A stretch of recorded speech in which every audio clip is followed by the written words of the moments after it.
Now, this is what you call being solution oriented.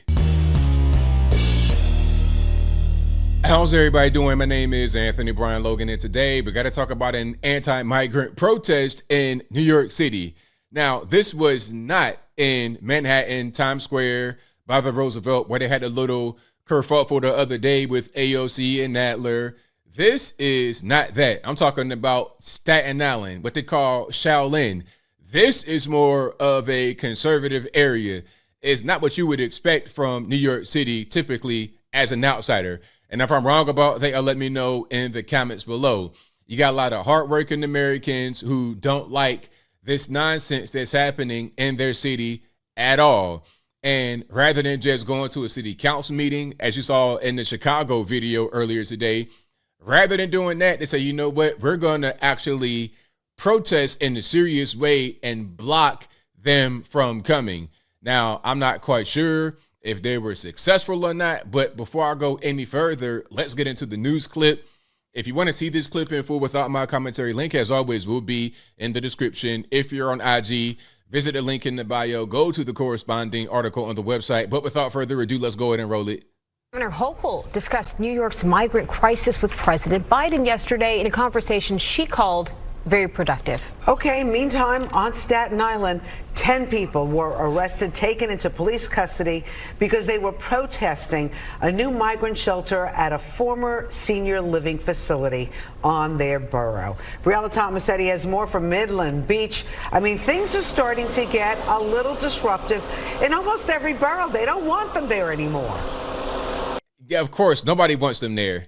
Now, I don't know about the voting patterns of Staten Island, but New York City, like Manhattan, they are going to vote for all the liberals 100% of the time or close to it, and that's the problem.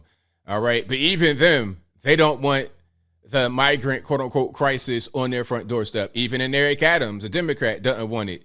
But again, you got to get down to the root of the problem. Now, let's see what they did out here in Staten Island. Yeah, and in fact, Rosanna and Bianca, there is a police presence here this morning because those protests last night were so disruptive. Protesters got in front of a bus at one point, blocking it from entering that facility. As a reminder, the city is caring for nearly 60,000 migrants right now.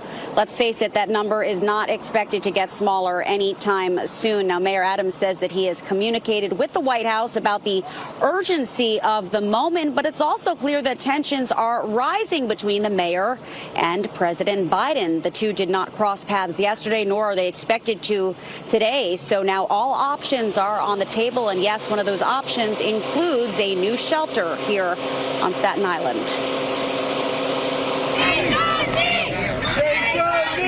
More mayhem on Staten Island during yet another night of intense protests. Police from the NYPD's 122nd precinct were called to Father Capodanno Boulevard for reports of crowd control issues. That's interesting. I didn't know that was a actual name of a person, Capodanno. I know the rapper from the Wu-Tang who is, they're from Staten Island. But this is quite a bit of people out here. Now, I can't tell how many of them are just regular normies, citizens, or police. I feel like there are more police than regular citizens, but I hope there's more citizens because that means you got a big turnout of people who don't want this to be going on in their community. After demonstrators blocked a city bus thought to be carrying asylum seekers. 10 people were taken into custody. 9 of them were given summonses for disorderly conduct, and the 10th person, a 48-year-old man, is still awaiting potential charges. What provoked these protests? Well, according to SILive.com, a former senior living facility in Midland Beach is the latest migrant shelter to open in the city. Plans to house asylum seekers on Staten Island have drawn fierce pushback from neighbors and lawmakers. Just last month, the borough was at the helm of the city's migrant crisis when St. John Villa Academy, a former Catholic school, was transformed into a 300-bed makeshift shelter. Mayor Adams has slammed the federal government for its lack of help on the issue and says New York City is carrying the weight of a national problem. They're not really carrying the weight. I mean, they said, Eric Adams said there were 110,000 migrants that came through the city. Now, earlier, the lady said it was about half of that, about 60,000 people He says 110. Maybe it was 110 total that came through the city. I don't know. But whether it's 110 or 60,000, it doesn't really matter. It's not 6.5 million, which is the total over the past year that have come through the border. Very public. Everybody knows who I am. You guys know where I am all the time. We'll release if we're going to be with the president or not. But there was no mention of a meeting with President Biden on the mayor's schedule yesterday.